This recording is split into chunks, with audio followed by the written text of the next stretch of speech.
Okay, we might get underway. Thank you for being so prompt and getting back to the room this morning.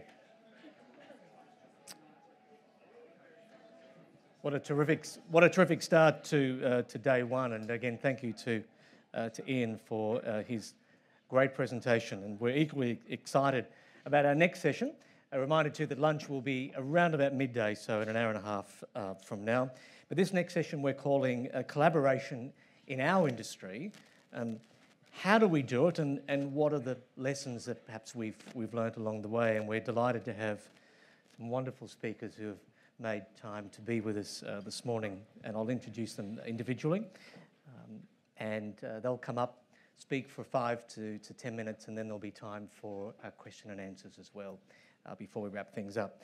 So we're delighted to have Bob East, who's the CEO of the Mantra Group. Bob joined the Mantra Group in 2006 and has held the position of Chief Executive Officer since 2007.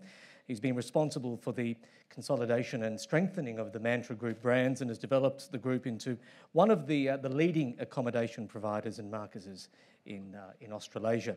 Bob is Chairman of Tourism and Events Queensland and is also a board member of Tourism Australia, Tourism and Transport Forum and Gold Coast Suns Football Club. Harvey Lister, CEO of AEG Ogden. Harvey started his career in the music industry in Brisbane, the good old days of 4IP. Hey, Harvey? In the early 70s, and in 1975 launched a concert and event business titled Tour Promotions. And during the past 40 years, Harvey, with business partner Rod Pilbeam, have been involved in the presentation and management of events spanning all forms of sport, the arts, conventions and exhibitions, concerts and general entertainment. And to date, he has been involved in the presentation of over 20,000 major events. He was responsible for establishing the Queensland Leisure operation to manage the Brisbane Entertainment Centre and its opening in 1986, and later the development of the business into a global network of venues in partnership with the US-based entertainment industry giant AEG, the leading entertainment, sports and venue operator in the world. And today that family of facilities comprises of over 130 of the industry's preeminent venues worldwide. And we're also delighted to have Geoff Hogg, who's the Managing Director of Queensland Star Entertainment. Geoff is the Managing Director, as I mentioned, for the Star Entertainment Group. His portfolio includes the Treasury Casino Hotel in Brisbane, Jupiter's on the Gold Coast and the Queen's Wharf Brisbane development. And prior to commencing with the Star Entertainment Group in 2008, Geoff worked with the Sky City Entertainment Group for more than 13 years in a number of senior management roles across their New Zealand properties. Geoff is an active participant in the Queensland business community and in particular the tourism and entertainment industry, and he's also a member of the Responsible Gambling Advisory Committee. And our facilitator this morning is Karen Bollinger, who's the CEO of the Melbourne Convention Bureau. Karen worked in the tourism industry for 20 years before commencing her role as the Chief Executive Officer for the Melbourne Convention Bureau in 2011. And Karen is immediate past President of the Best Cities Global Alliance, Chair of the International Congress and Convention Association, and sits on the board of Business Events Council of Australia and the Victorian Advisory Board for the Starlight Foundation. What a lineup we have this morning. Will you please welcome our distinguished guests on stage. All right, we'll hear from them, as I mentioned, individually, and delighted to introduce Bob. If you'd like to come forward, thank you. Bob East. Thank you. Well, thank you, and I'm delighted to be here. I welcome the opportunity. To my esteemed colleagues, the speaker before us was absolutely spectacular. There were stories of lions and chasing and buffaloes being slaughtered and no pressure. And then I was sitting here and it was... reminded me that I'm about to talk to you about government. So hold on, it's going to be quite a ride for you. No, I thought, look, I thought I'd spare you the Mantra Group story, and as Chairman of Tourism Queensland, I think I'd be preaching the converted if I was talking about major events and the importance of that. Needless to say, there's no bigger advocate for major events and the work that you do. So that is core to my heart. But I thought I'd just do a very quick snapshot of what I think is probably the biggest lesson in collaboration that we still haven't quite got our hands around, and that is the understanding of the importance of our industry. And the speaker before me mentioned, about being important and being bold and having a common goal. And if we're looking at the opportunity that we sit here in Australia with at the moment, we are sitting at the precipice of what should be the greatest opportunity for all of us, and more importantly, our kids, as we embark on the service industry, the emerging Asian economies, and our geographical good fortune of sitting right in the heart of this opportunity. And it's one that I know everyone in this room would probably understand, but it's certainly not one that is understood throughout government and at all levels. Tourism has never been in a better place.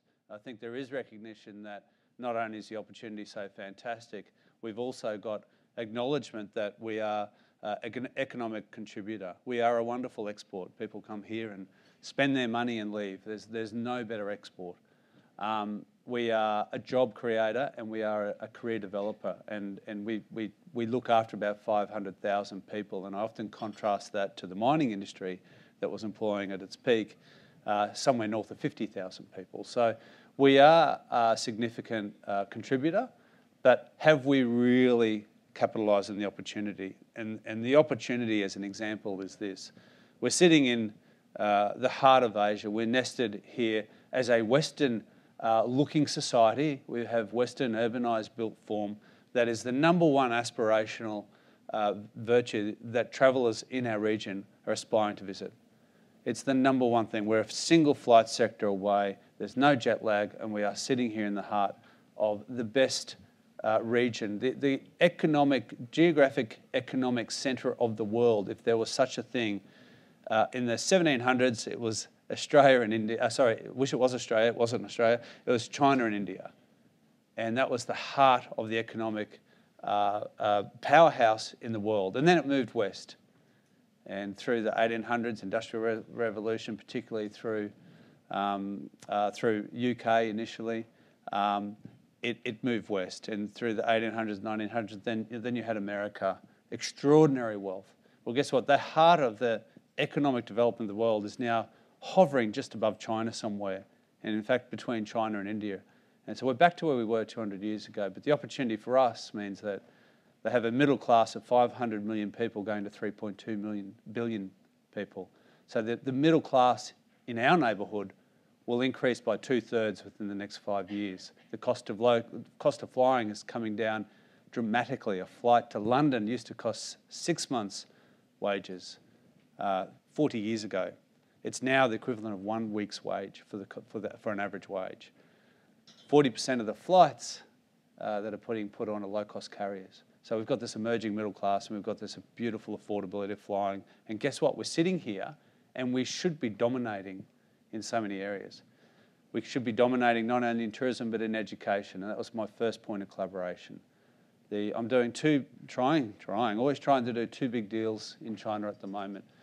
There's no surprise that the individuals I'm dealing with, one went to Wollongong University and the other one has a daughter studying here in Brisbane. That connectedness and that intergenerational benefit of having people come here and study from that region is long lasting. And I know we understand that. But what are we doing to facilitate that? What are the things that we all do when we go into any forum to say, look how important we are. We are tourism, we are education, we're the visitor economy, therefore more broadly. What are we doing to actually inspire people to come and visit us? And what are we doing with government? I'll just cite a couple of examples because at the moment I think we're in a fantastic space. I don't know if Steve Chober was meant to speak here today, but we have a government at federal level that is listening in relation to what is needed, but gee, we've got a long way to go. I look at some statistics that Canada reduced its visas from $150 down to $100 to visit this country. And every application is considered a 10-year application. The UK followed suit and they said, we'll reduce our 10-year visa applications for Chinese from £750 down to £84. What message do you think they are sending? They are sending one very strongly of welcome.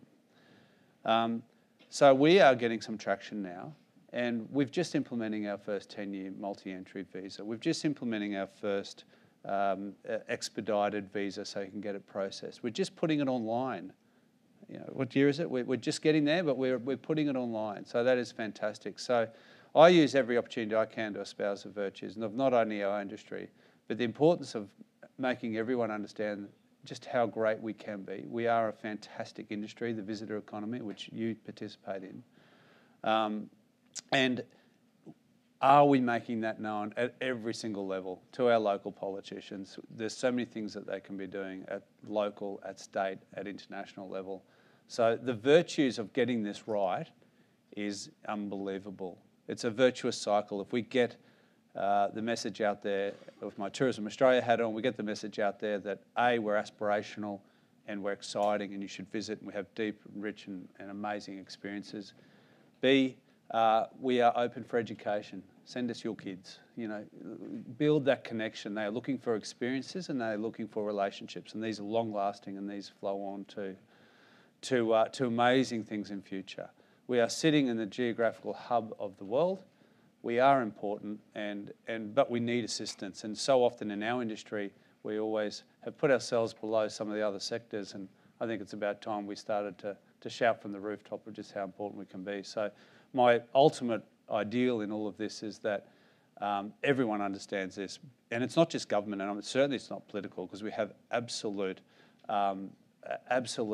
understanding at a political level, state and federally. I have to say that. But it's the bureaucracies as well. And how do we engender that urgency to make sure that we say we're open? There's a wonderful graph in South Korea opened their borders and Japan didn't. And South Korea's visitor numbers just shot up straight away.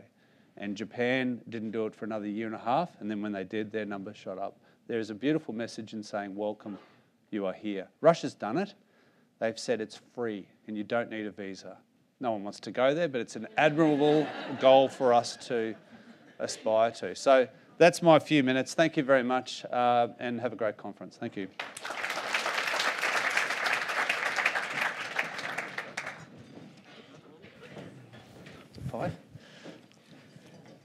Thank you. Good morning. Good to see some friendly faces from some of the cities where we do business. We're fortunate in this country to have convention exhibition centres in Darwin, in Cairns, Newcastle, Sydney, and of course we do the Brisbane Convention Exhibition Centre, and we do lots of meetings in our Perth venue as well. I've sat on Convention Bureau boards. I've done 2 terms of penance in my life.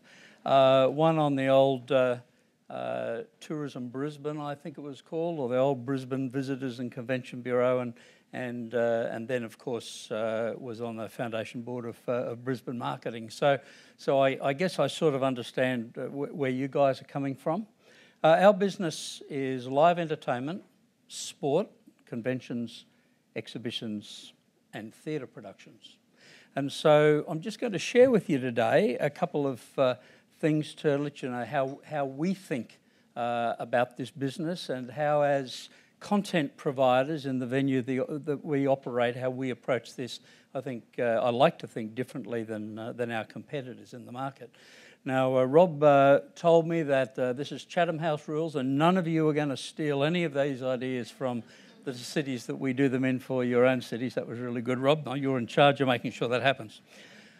You know, that cities everywhere say to us, gee, you know, we need more major events. How can we get more major events? And so we sat down and we brainstormed it amongst our own sales and marketing people, and said, you know, when there is an event in the city, there's also a whole stack of other stuff that's going on there as well, and sometimes we just totally miss that low-hanging fruit.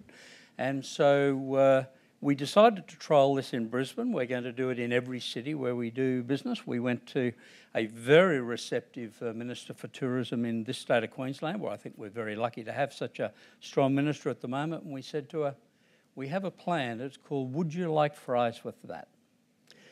And Would You Like Fries is something that we then went to Tourism and Events Queensland and to Brisbane Marketing and said, you know, there's no excuse for us not giving this a crack. And so we've trialled it on a couple of events, and we're working our way through getting this right. But we did it with a double-header rugby league game that we had earlier this year, which included the Melbourne Storm. And people that were buying tickets for that nearly sold-out event, we were going straight back to them as they made their ticket bookings to ask them, can we help them with accommodation? What about restaurant bookings while they're in town? And by the way, do you realise that on Saturday afternoon at Eagle Farm there's a fantastic race meeting? On Sunday at the South Bank Parklands is the I can't remember what it was, a walk-in food festival or something, some other things, and what we're trying to do is to bolt things on, because you know what used to happen 30 years ago is when people would come to a big city for an event, it wouldn't matter if it was the annual show, and it didn't matter if it was Sydney or Melbourne. People would come in, and while they were there, they come from out of the city. They went to their accountant, they went to their dentist, they made their appointment with their health specialists, and they actually would come for 2 or 3 or 4 days. And the same thing happened when State of Origin Rugby League started back in the 80s. That was always a 4 or 5 day visit to the city. Now these days, with cheap travel and better cars and better roads, people can come in and they can disappear again. So what we're trying to help do is to take major events and try and help grow that with just one additional night accommodation, one additional night stay in a city. And the way the market is these days, that's doubling the economic impact. So pretty simple. Who's here from Adelaide? So I'm going to use a not critical of Adelaide. I'm going to use a comparison. We at Suncorp, it's not critical. We just did it a different way. So at Suncorp Stadium, we went out and we bid really strongly to get the Liverpool soccer team to come and play in the city, knowing that they have one of the great worldwide followings. And of course, it doesn't work for them to come to one city, so they negotiate with the other cities, and they decided to play Adelaide as well. Tickets went on sale at 9 o'clock. Adelaide was sold out by about midday. Did really well. Brisbane wasn't sold out by midday, deliberately. To get the government support that was needed, we felt that we need to be able to give government a guarantee of what they're getting for their buck. And so with Bob East's people at Tourism and Events Queensland, our people and their people got together and said, what can we do about this? Well, we can't hold all of the seats for people from outside the city, because there would be a riot, of course, from the taxpayers and ratepayers in this city. So we held 25% across all price categories. And we only sold those to people who could prove or who could give to us that their delivery address, their postcode, was out of state or international. Now, we were sold out at Suncorp Stadium by about midday, about the same as Adelaide. And it took us 4 more days to sell out the rest of that 25% of the house. We turn around the state and say, see, we're selling 3 months out. It doesn't matter if it takes us 4 days to sell out. But what we were able to do was guarantee that this is the economic impact that it's delivering. And so the next event that we're booking for, that makes a major difference in getting the government support. As an organisation, we've looked at the conference business, and we stay out of competing with organisers who put events in our convention centres, unless, of course, they're not putting in the events, in which case we're in the content space. So we're out there and we're going to have a crack. And so we've had a look at our various cities where we do business, and talked to the Bureaux, talked to Brisbane Marketing, and worked out what are some key things. We're not going to go after submarine manufacturing in either Darwin or Brisbane. I mean that's happening in Adelaide and maybe some in Sydney. So as an example, we went out to the market to see who was interested, and not many people were interested in having a go. So we said, okay, we're doing this one. This is us. So at the Brisbane Convention Centre, we're doing the first, for this part of the world, the first major World Drones Congress. You see, the research showed that Brisbane sits in the top 3 cities in the world for expertise in drone technology, non-military. And so as you all know, one of the great skills is getting people to come to events and having great speakers and great universities and great programs to take those people to. And all the universities tell us the most important place for them to get great professors and great lecturers and great researchers is from conference attendees. So we're doing the World Drones Congress because this thing's moving so quickly. We're opening a convention exhibition centre stage 1 in Oman in 2 weeks. And I was in there the other week and they said drones are banned in our country because we don't know what it is that's up there. And I get that, particularly in that market. But the insurance market haven't got control of this yet, nor have government, and nor have the legal market. And so we talked to our joint venture partner in Los Angeles, AEG, and said, we think he could probably do 3 of these a year. And let's lock him with all of the professional associations in legal and insurance.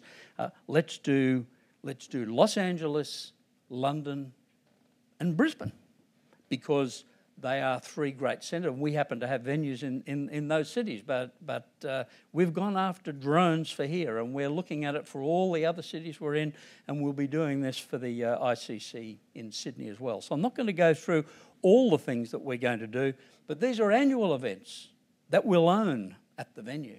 And so we're not just bidding for things that take us 4 or 5 times and you only get it once every 20 years. We're going after stuff we can have every year. And so that brought us to university students. And I look at the conferences that you guys help us win for our venues, and I look at things that are in that 500 to, sorry, that's me hitting that, 500 to 1,000 size, and I'm looking at plenary spaces in the 2,500 size. And so challenged our people and said, what are we going to do with those other 1,500 seats that conference could actually host?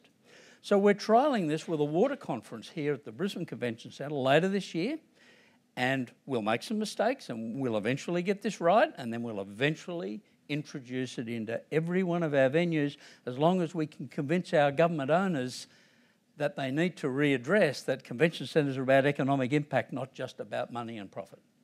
And so what we've said to PCOs is, take the water conference. There are a whole stack of university courses right around the country where students are studying, whether it's engineering or environmental science or chemistry or a whole load, construction, a whole lot of things that are influenced by water conference. And those students won't ever get to go to a big international conference about water until they get to, a departmental management level.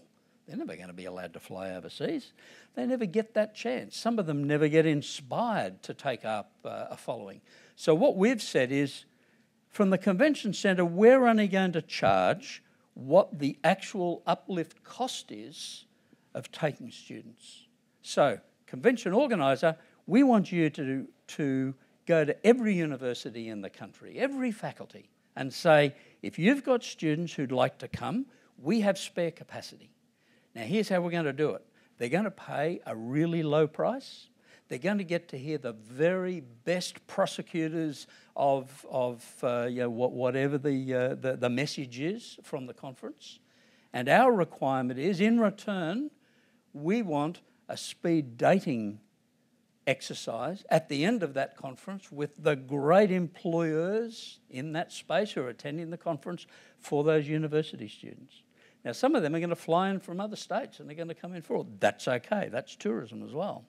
And so we want these students to actually be inspired by what we hear and then talk to the BHPs and the Rio Tintos and the others and find out, oh, okay, you've got internship programs and, well, here's where I'm at with my degree and I'd really be keen to look at that, and let's start to get young people moving again.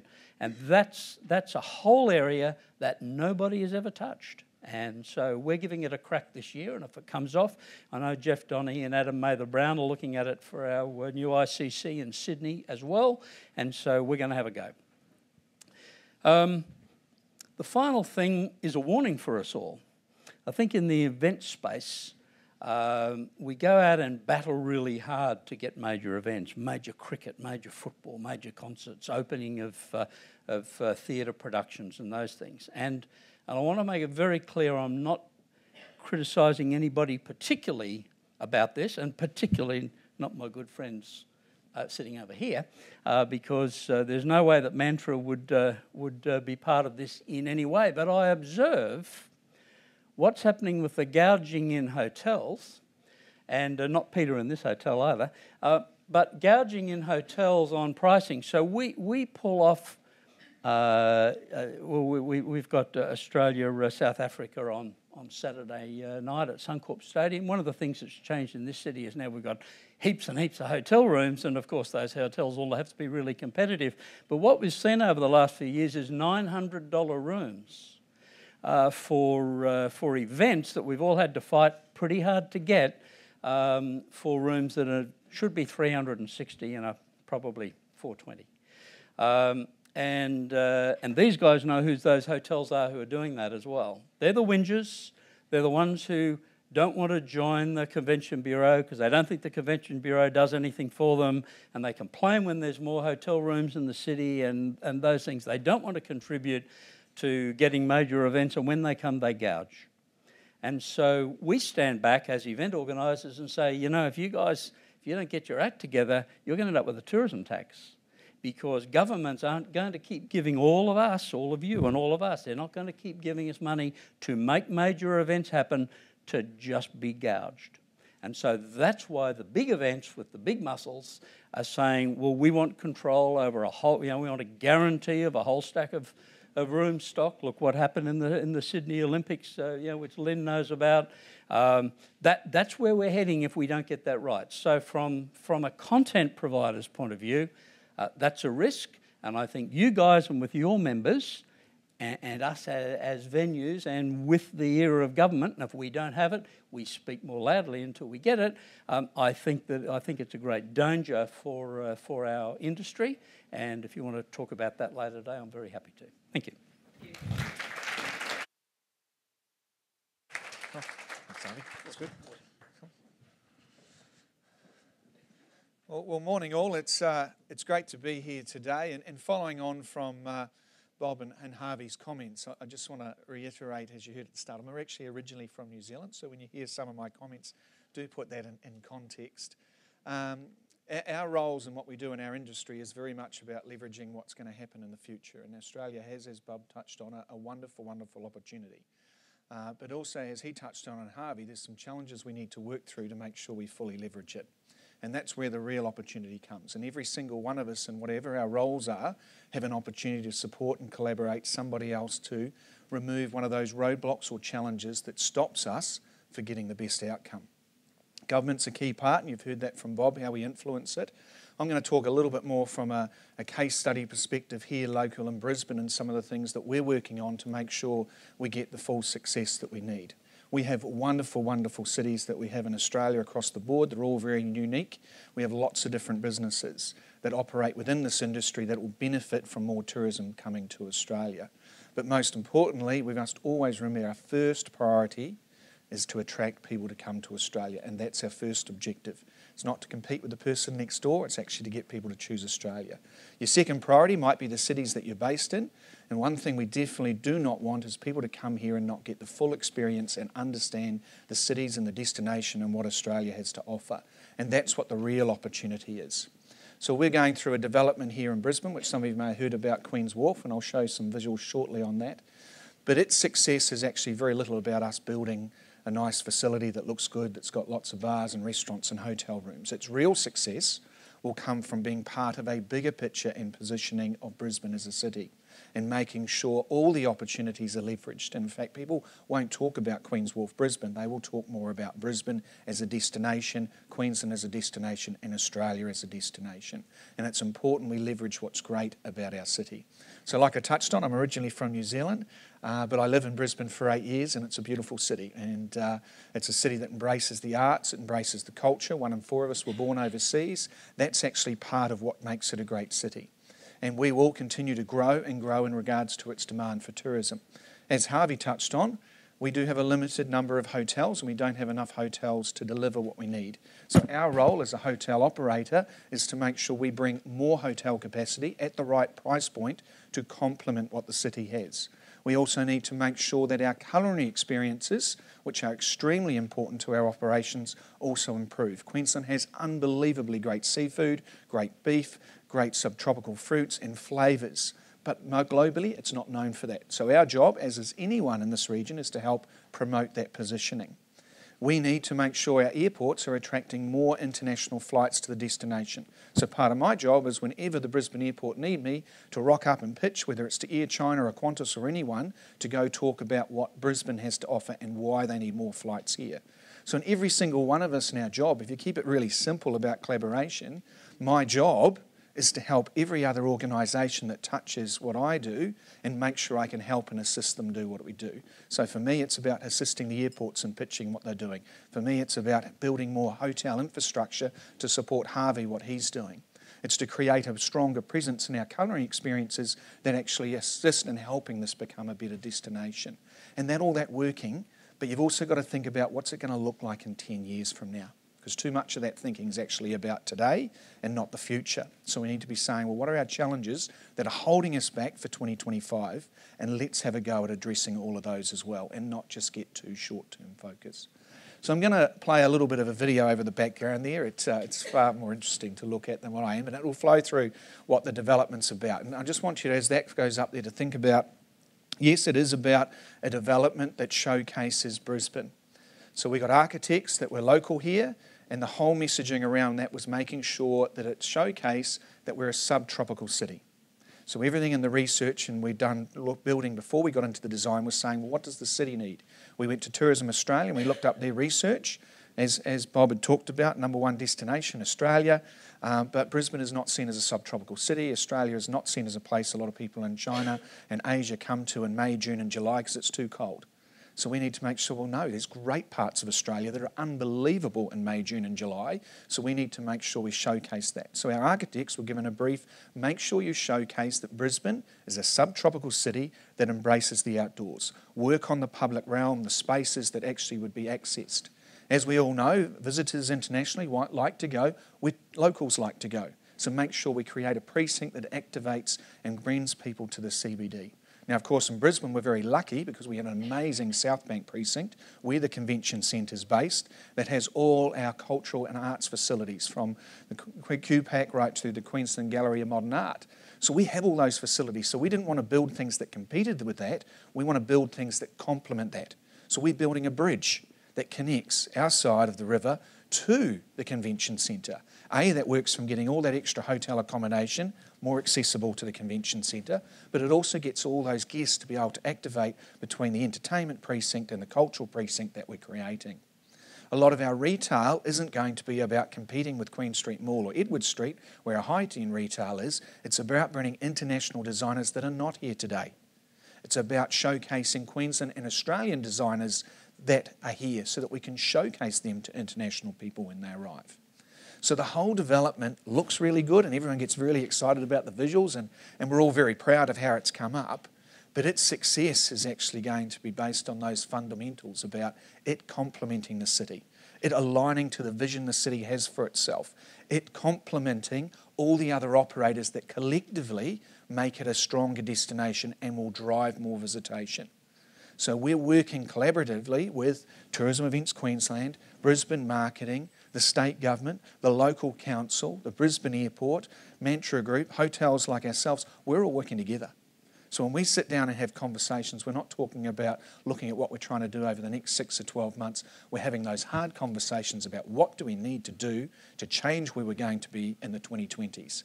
How do we collectively influence key stakeholders to support the decisions we're making? And that's what all of us have to do in our jobs. And we all have different influence we can have, but we've got to understand there is always this opportunity for you to help collaborate and support others and understand what your role can be for them to deliver. So that's all I was just going to cover now. and it pretty much finishes as it lands on the sky deck, which from a promotional pitch, it's about 102 metres up. We're a beautiful river city. It overlooks how it goes. You can see South Bank in there. So, but no, I should pause there. But thank you very much.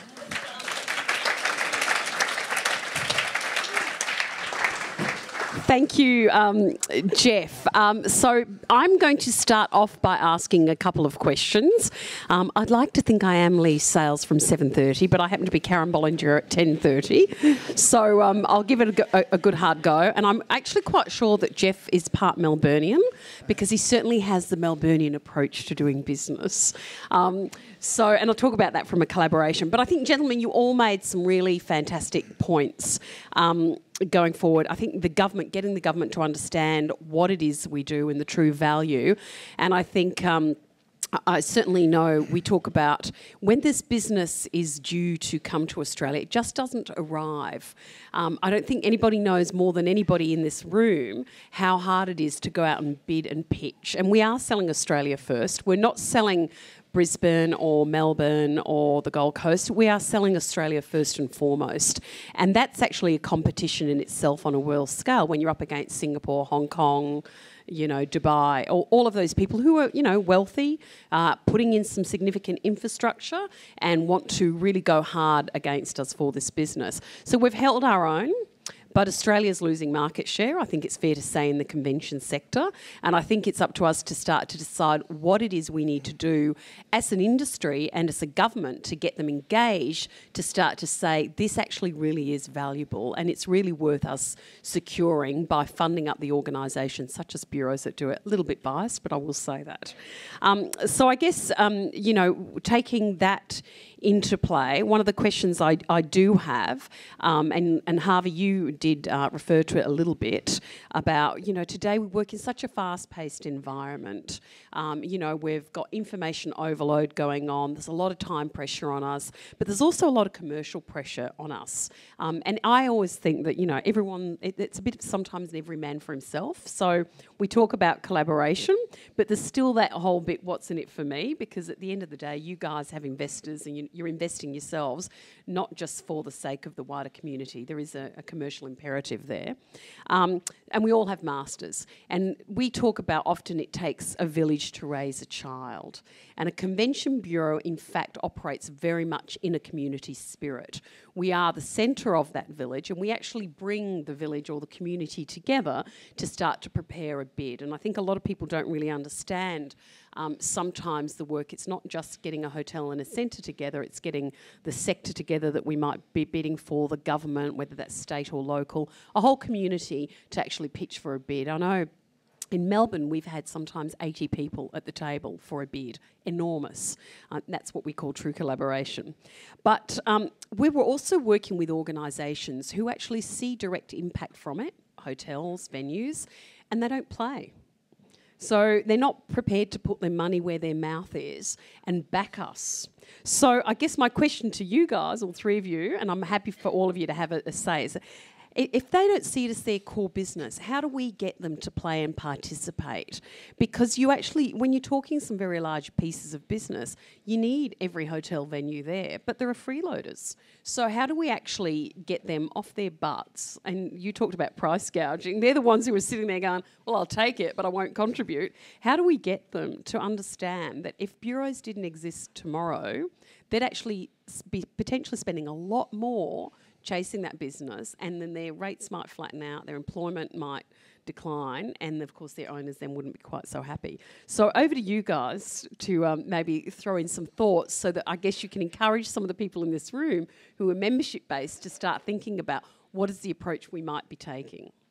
Yeah, well, look, I might start if that's okay. I mean, it's very important to first understand which organisations in that sector are investing and are supporting you and growing, and not forgetting about them first. So we're most probably an example here of organisations that are investing a lot and will be certainly the ones sitting around the table and there every time you need us.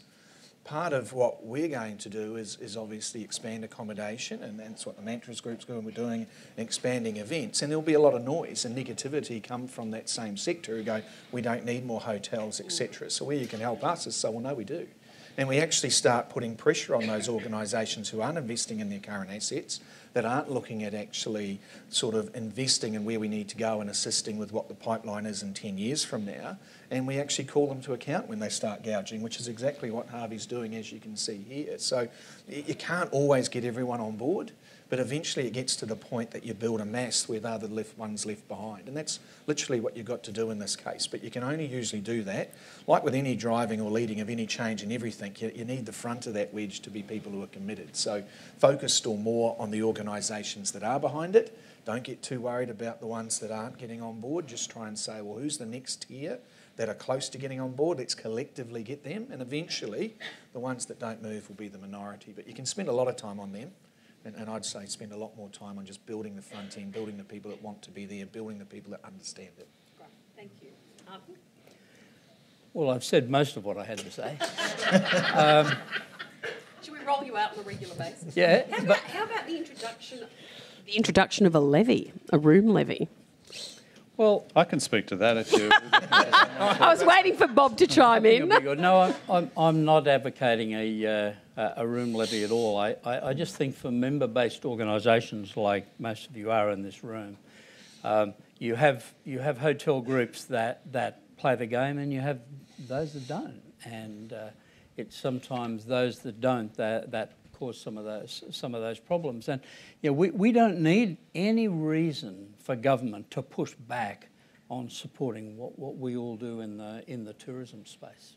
And so we need to support our bureaus, we need to support our departments of tourism, and we need to support the tourism corporations for those states that have them.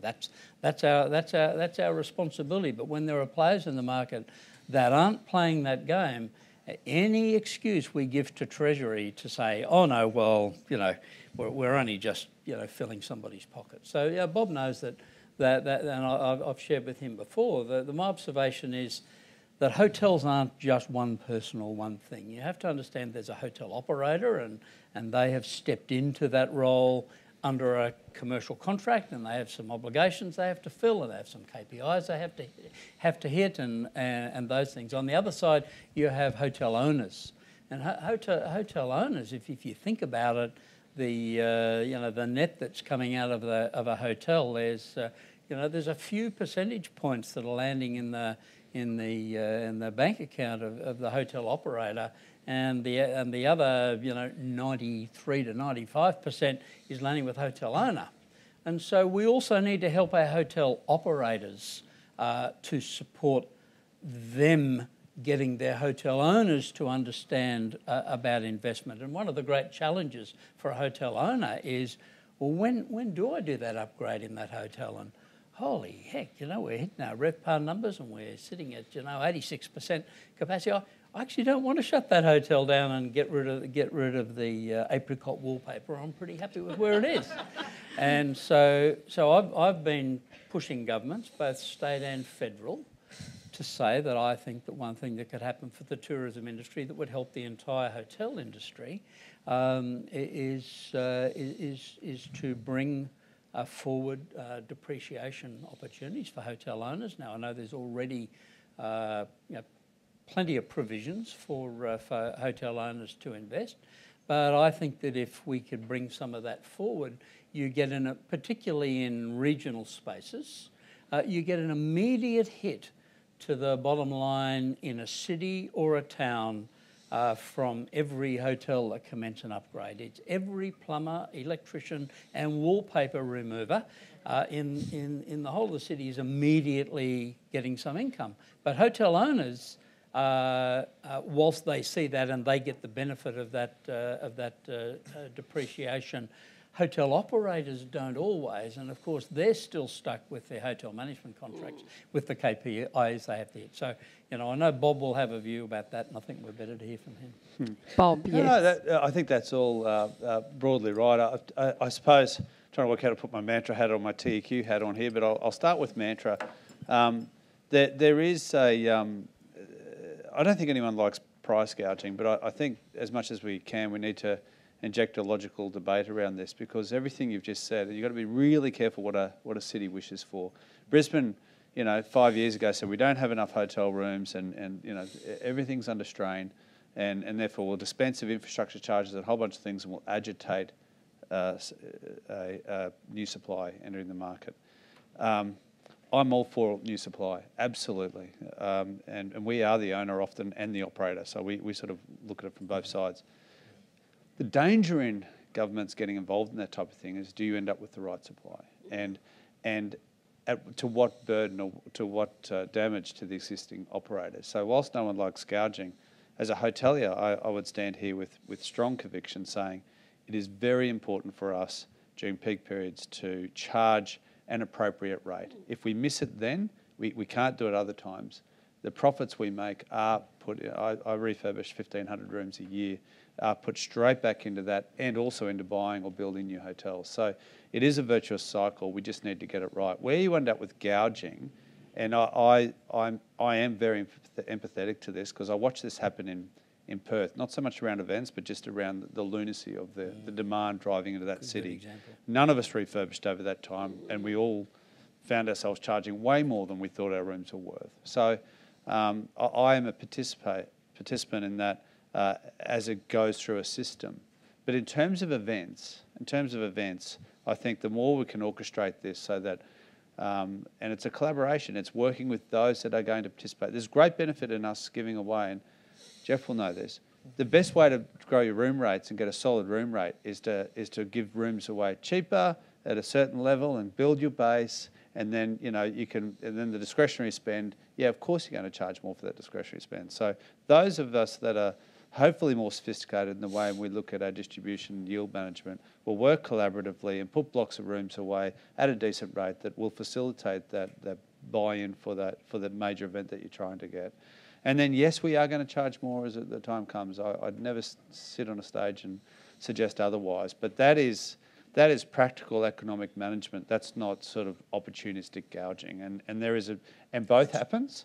And I think those of us that pride ourselves on being a little bit more collaborative and a little bit more big picture. Com Games is a great example. ATE was a great example. I mean, a few people mentioned at ATE, this is great for, this must be great. And I went, well, I just gave away all my rooms all weekend, and yes, it is great. I couldn't help myself. I had to tell them I was giving my rooms away, but it is great because I knew it was going to do something good for the future. And the Com Games is the same. We've given our allocation over to the Commonwealth Games. I know full well that I've undersold those rooms. But guess what? I have kept some back. And I will be opportunistically elevating my rates as appropriate for that. So, Harvey, if you want them, get in now. Otherwise, we'll be having an argument on stage. Or make a call to Bob, one of the two. I think it's called price compression, isn't it? Yes, absolutely. And I think it's fair to say, that is the commercial reality nowadays. I think that the thing is that, there are people out there who don't necessarily always manage it as well because they're maybe less sophisticated operators, or they don't come from bigger chains. And I always, I'm a bit of a believer in, how they're schooled. That sounds terrible, but, for me, I've sat here and listened to you today, and you've got three gentlemen who obviously get big picture and get the fact that there is actually a world outside of Australia, because at the end of the day, that's where, most of our visitation's coming from. Australia doesn't have the population growth to continue to, command, I guess, the occupancy rates. So we've got to be looking offshore for our business. But we're in a really hot environment. We talk about, Bob, you talked about, this is everything's watching over Asia now. Well, great, and we're very much a part of that. But that bubble could burst tomorrow, and how do we make sure that we get our fair market share? So I guess one of my questions to you, as being on the board of Tourism Australia, do you think that we're doing enough as a country to actually start to build that growth? And do you think that, where we're playing is in fact the right spaces? And what's business events part in that you think we could maybe add value to, or we could be doing differently? So a couple of things. I think Tourism Australia is doing it. And I immediately jumped to the example of China because it is our biggest international visitor by expenditure. There's 1.3 million visiting. That's about 1% of the numbers that they're sending offshore at the moment. But Tourism Australia is making sure it is maintaining mature markets. The East and Western markets are getting equal support. The top 5 international markets have all grown. So it's not just about China. All 5 have grown. We've got 10% growth internationally. The holiday componentry of that is much higher.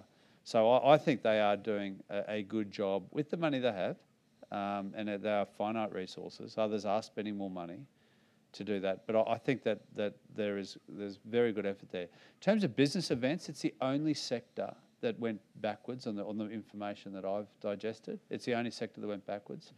There are reasons, I think, for that. Internationally, you have had intense competition of late with the product and the offering in offshore locations. There is a first move advantage of saying, look at us, we're now open, we had nothing and now we are absolutely spectacular. So places like the Sands, and that's why I've always been such an advocate for, you know, the built form and the demand-induced supply that comes with building great product. And the Sands in Singapore was approved the same week as Barangaroo, and I've been to 2 conferences or 3 conferences now at the Sands, and Barangaroo is still under construction. So we are in a fiercely competitive environment. I think we do lag in some regards, and I've been vocal where I think we need to get a hurry up. But I genuinely believe, and I've only just joined Tourism Australia, so I'm sort of half in, half out in terms of my criticism of what they could or couldn't do. I genuinely think they are on the money with where they're going, and they are looking after all markets. But I think they could use some more funds too. So I'll continue to be advocating for that as well. I will, yes. I'll come back to that. But I do want to give the opportunity to the floor to ask a few questions, because I'm sure you've got some really fabulous things that you'd like to find out from these gentlemen on stage. Oh, come on, surely. Andrew. Hi guys, Andrew Hebel, CEO of the AACB. Focus tends to always be on government and what we can get out of government, but if we turn that around and look at the representation of the tourism and business events sector, we were always told that we're a very fragmented organisation or industry, sector. I mean, if you look at just the tourism landscape, we've got TTF, we've got ATEC, we've got ARTN, 2 accommodation associations. In our business events sector, we've got AACB, we've got EEAA looking after the exhibitions and events sector, PCO Association, Meetings and Events Australia. I mean, what's your view as industry on this fragmented nature of representation of your interests? And do you have any advice, or do you have any magical foresight into the future as to how we could get together better, as per our theme, to do a better job of our advocating for our industry and making sure that we're all on message? Can I just say one thing really quickly in that? I agree it's disaggregated. And I foolishly attempted to put in my sector a whole bunch of organisations together and failed spectacularly through that process.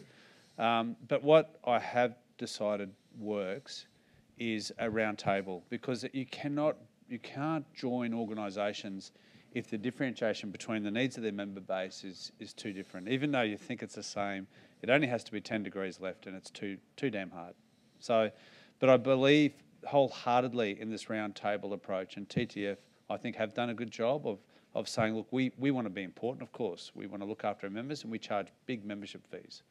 But guess what? We'll sit at a table and we'll grab everyone else in, and that's what the ministers want. That's what Minister Chobo has asked us to do.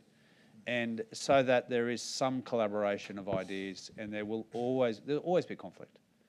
But I think it's a way forward, and I don't believe in trying to smash organisations together, because too often the service you're providing is differentiated those from the organisation that just sits down the road. I don't even believe motels and hotels should be in the same industry association. Having just spent about 4 years trying to smash them together, I've actually thought, you know what? They are advocating for different things. Let's find a forum that's meaningful to get a direct line of communication, not always to government and not always to ask for money. We're not a rent-seeking organisation or industry. Most often we're contributing and not asking. I believe in the round table approach. It's not perfect, but it's better than trying to smash organisations together.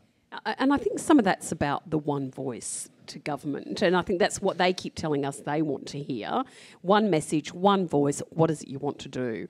And I think that I think is just about us aligning, and whether it's a roundtable approach or not is something we do need to consider. But Harvey? So I want to support exactly what Bob said.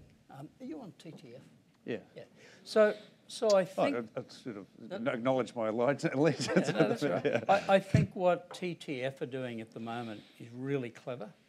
I think they've recognised exactly what Bob's currently talking about, and so they're bringing a whole range of organisations together around a table, and they're trying to find 3 things to talk to Steve Shobo about, not 30, not everybody's issues. Because governments do respond to broad-based industry bodies, and Treasury love it when we all go in and we're all competing against each other because it gives them an excuse to do nothing. So I think TTF have been quite clever, and I don't know whether AACB is part of that collaboration, but if it's not, should be. And I think that that's a clever way to go forward. Thank you, Geoff. Oh, look, I don't want to repeat too much, but if you've got 10 organisations rocking up to someone and saying the exact same message, then they have to listen. Absolutely. So at the end of the day, it can be very, very powerful having a broad number of organisations when you can get that consistency of message. The challenge, like Bob and Harvey have just touched on, it's getting their agenda of 20 items to find what the 2 that we actually all agree on are, and then focus on those 2 and then go together. But it's all about that communication and working out where your values and everything you're looking for are aligned. Great. I think we have to wrap there. Oh, Lynn's desperate to ask. President, I've got to allow that to occur. Very, very quick one. But I look around the room and I look at the gender and cultural diversity of this organisation and its members, and I look across the tourism industry and I see again 3 males on stage, and I think it's at the top level it is still very male dominated. Chief executive women and male champions of change have come together to really make some changes. Who are our male champions of change in the tourism industry that can really start taking some leadership to get all these wonderful women and men into senior leadership positions? Because, Bob, you'd say in the hotel industry, very heavily skewed, convention industry. Not for the hotel industry. Probably still skewed at a CEO level, at an executive and senior management, at an executive level. Yeah. Tremendous gains. Really, really pleased with that. I could speak a lot about my organisation. I won't bore you, but I think there is. I think we are at least a service sector that has an intuitive understanding of the need for gender balance. We're not like other industries where I just think it's they're starting from zero. I think we are nearly there. I couldn't speak for the entire industry, but I see my colleagues even going out with quotas at the moment. We're actually trying to work out if that's actually right in our organisation. So I think there is good momentum in the right direction. If I could just speak for the hotel section for a bit. Always more work to be done. You're after a John Howard quote, aren't you? Well, it's quite topical, but I just think the power of what's going on across the industry, but I don't think it's being discussed in the tourism industry. And how do we get in on that conversation? I think these organisations, TTF with Margie and with Katie Leahy as chair, I think there are some exceptionally good. When I joined that organisation, it was a male chair and a male CEO, and terrific individuals, I might add. But I think that it's moving at a bunch of levels. So I'm not suggesting we're there. I'm not there in my organisation too. We've signed up at the board level to quotas and a few other things, but we haven't broken through to a 50-50. And I think that's the key thing. When you're going to be the leader driving it through, you actually need to make sure you've sorted out your own operations first. So for us as an organisation, we're very lucky that Katie Leahy's one of our directors. We've got Sally Pitkin, who's a strong director for us based here in Queensland. So our board is got a third at the moment, and that'll expand over time. In our senior leadership group and executive group, I think we're up to about 38%, but until we get to 50, you can't really go out there and say you're the benchmark for everybody else, so that's what we're working on. Our overall workforce, just a bit of an indication, is about 48% female, 52% male over the 8,500 employees we have. In our middle management levels and entry levels, it's actually very similar to that. But in our executive group at the moment, we're in the high 30s. So we want that to get into the high 40s, and then we can be a bit more of a stronger voice. But perhaps it's great having people like Sally and Katie on our board, and they're driving it. Perhaps next panel it'd be good. I'll give up my seat, and it'd be good to get some gender balance. Because at every level, it's good to hear. The question is, always. if not, why not? So. Are you saying I'm not quite the right fit for this team? Oh no, I'm just saying. I know I'm token, however. I was going to suggest you remove, Geoff, but I would leave. That was Is that right? Yeah. Can I make an observation about being a male sitting here and running this business? I mean, I'm only here because 44 years ago, I went down the road in the back of a truck loading AC/DC's equipment in and out, and I grew the business from over 44 years and owned the business, and then took big partners with bigger boots that gave us some more leverage. I didn't get this job because I was male. I got it because I was the person that started it, and one of the challenges we have in our Sydney operation at the moment in getting ready for opening for the ICC is that Geoff Donaghy has put together the most powerful team of women that I have ever seen, they're competent women that I've ever seen in running a venue anywhere in our industry. And I said to him, you better get some blokes in here because you're in serious trouble, mate. This is... Lynn said to me today, by crikey, you've picked some good people. And that's what we do. We just pick good people. So I'm really proud of the fact that we have general managers in our convention centres, Janet Hamilton and Malu Barrios, people who've just done fantastic jobs as great convention centre managers. And frankly, I don't care if they're men or women. They've done a fantastic job, and they're both going places in our organisation. But wait and see this team in Sydney perform, and they're all going to want to be general managers soon, and they're all capable of being it. That's good to hear. And I think a testament to this room today, there's a very imbalanced gender, and we've got the opposite issue. I think of my organisation, and out of my 6 of us, there's one bloke. But we've got some very strong women, so I'm very happy about that. Okay, I would like to wrap it up. Thank you, gentlemen, for your time today. I think it was really insightful. I think that these guys would have probably learnt something a little bit different from all of you, and you're certainly doing some wonderful stuff in all of your various facilities and venues, and we hope that you continue to support the bureaus and continue to, share your knowledge and expertise on a wider scale amongst the organisations. Thank you.